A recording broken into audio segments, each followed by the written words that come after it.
Salut un petit clou, bienvenue dans les pieds dans le pad. Petit disclaimer rapide avant que la vidéo commence. J'ai lancé ma chaîne Twitch où je stream différents jeux. Si vous voulez venir jouer ou discuter avec moi en live, vous êtes les bienvenus. Et j'ai aussi mis quelques jeux de ma collection en vente sur Vinted pour m'aider à financer du matériel et développer la chaîne. Donc, si vous voulez soutenir le projet, les liens sont dans la description. Merci à vous. Au début des années 2000, SNK Playmore est à la croisée des chemins. Après une faillite en 2001, la licence The King of Fighters doit se relancer. Et vite, la mythique borne Neo Geo, qui a porté la baston pendant plus d'une décennie, est à bout de souffle.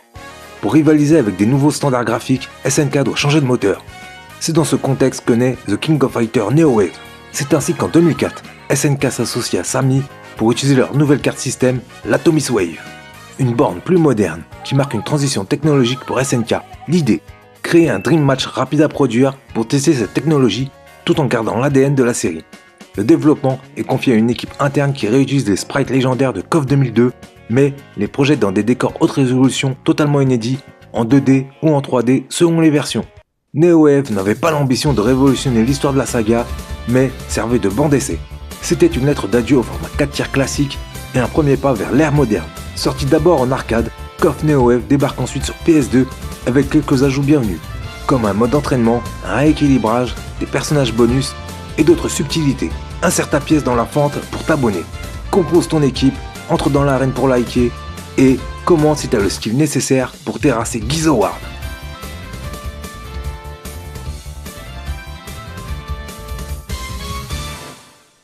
Ladies and gentlemen, start your engines.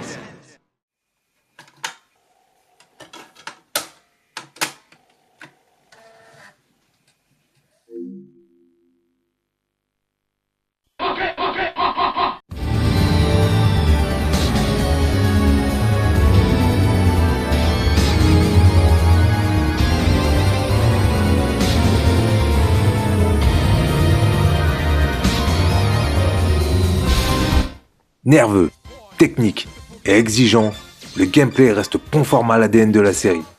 On retrouve le système classique en 3 contre 3, mais l'un des éléments les plus intéressants vient de son système de sélection de 3 modes avant le combat. Super Cancel, pour enchaîner les coups spéciaux.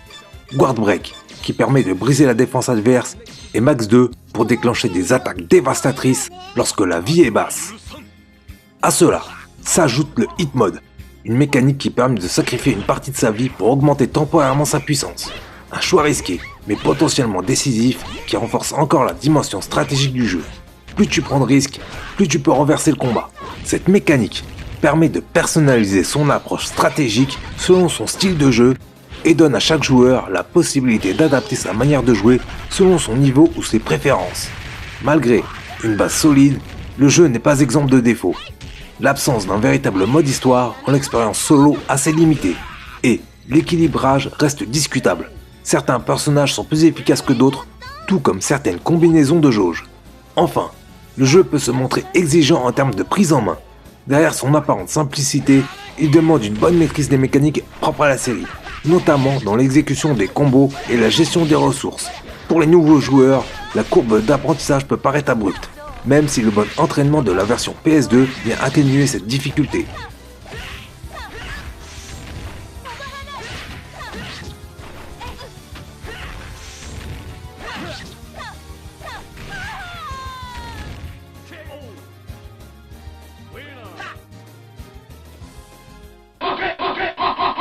Étrange mélange de modernité et d'héritage, les décors de KOF Neo Wave en haute résolution sont superbes, bien plus détaillés et colorés que ce que permettait l'ancienne Neo Geo.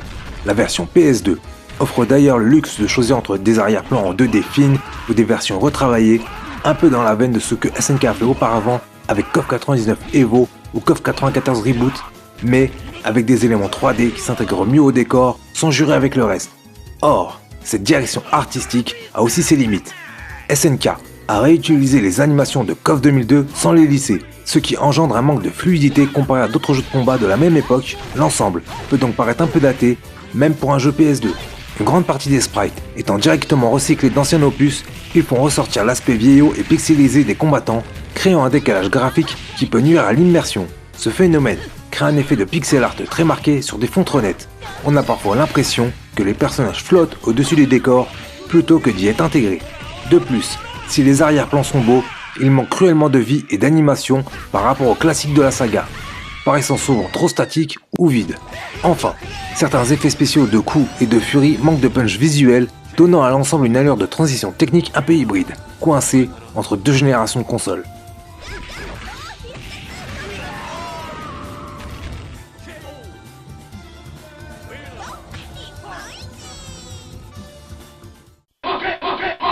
La bande-son se distingue par une volonté de modernité, délaissant les sonorités arcade jazzy pour des compositions plus urbaines et électroniques.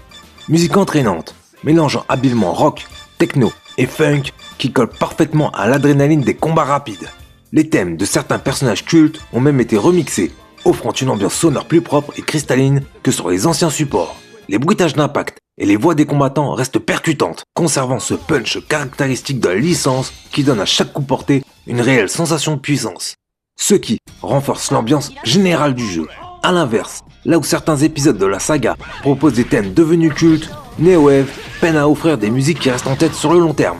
On ressent aussi un certain manque de variété avec des compositions qui peuvent se ressembler, surtout après une longue session de jeu.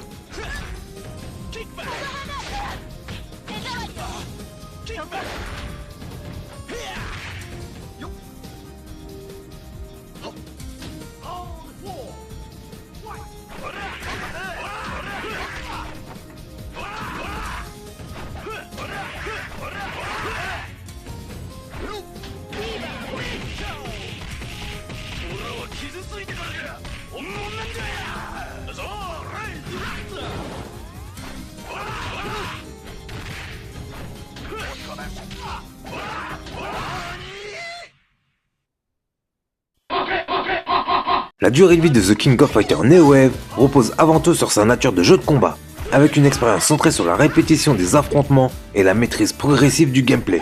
Avec un casting de 43 personnages, plus des cachets à débloquer comme Omega Rugal, Kusanagi, Seth et d'autres, le jeu offre une base solide pour la rejouabilité, même si celui-ci reste en grande partie hérité de The King of Fighters 2002. Chaque combattant possède ses propres spécificités et combiné aux 3 styles de combat disponibles, cela ouvre la porte à une grande variété d'approches. Pour les amateurs de versus fighting, la rejouabilité devient presque infinie tant la maîtrise des différents styles et des équipes demande du temps et de l'entraînement. La présence de modes de jeu classiques comme le survival, le practice ou encore les différents modes VS permettent de varier les plaisirs, tandis que le challenge imposé par le boss final offre un objectif concret aux joueurs solitaires qui souhaitent pousser l'expérience plus loin. Toutefois, le bas blesse du côté du contenu scénarisé. L'absence totale de mode histoire, liée à son statut de Dream Match, limite l'intérêt pour ceux qui recherchent une progression narrative ou des fins travaillées. Le jeu souffre également d'une certaine redondance, notamment à cause d'une intelligence artificielle parfois intestable. C'est finalement en multijoueur que le jeu révèle tout son potentiel. Affronter ses amis en local dans une logique compétitive permet de renouveler constamment l'intérêt et de donner une vraie profondeur à l'expérience. Sans cet aspect, la durée de vie peut sembler limitée, mais avec elle, elle devient plus solide.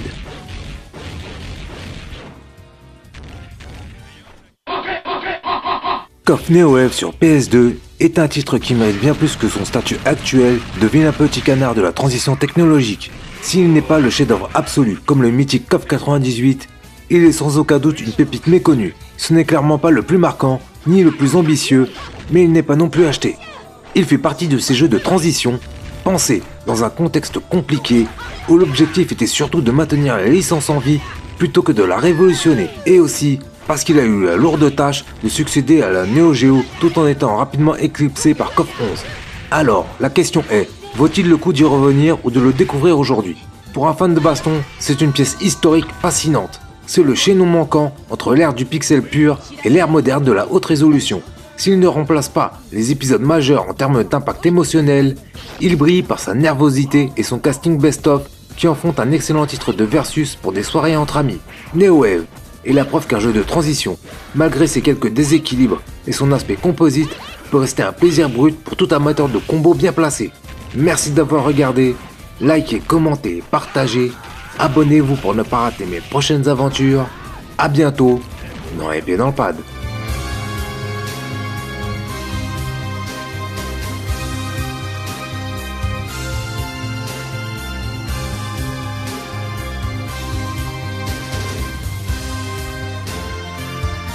Congratulations, you placed first.